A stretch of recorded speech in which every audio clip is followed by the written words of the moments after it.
Kilalang hold-upper sa Taguig arestado at mga kasambahay. Pinagnakawan ang kanilang amo. Nakatutok si JP Sorian.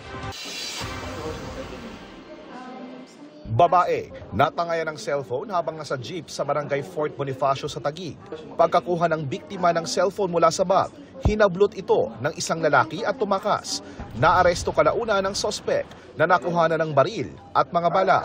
Ayon sa mga pulis, dati nang nahuli ang sospek para sa parehong kaso. May grupo rin daw ito sa lugar na sangkot umano sa iligal na droga.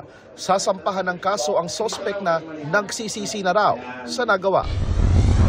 Sa Quezon City, abogado na nakawan umano ng kanyang mag-inang kasambahay ng nasa 1 milyong pisong gamit, pera at alahas. Inaresto ang mag-ina pati ang jewelry buyer na pinagbentahan ng mga nakaw na alahas. Sabi ng jewelry buyer, hindi niya kilala ang mga sospek. Pati ang pinagbentahan niya ng alahas, hinahanap ng mga otoridad.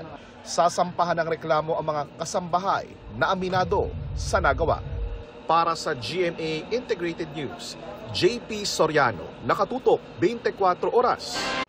Mga kapuso, patuloy na tumutok sa mga balita. Mag-subscribe sa GMA Integrated News sa YouTube. Sa mga kapuso abroad, samahan nyo kami sa GMA Pinoy TV at sa www.gmanews.tv.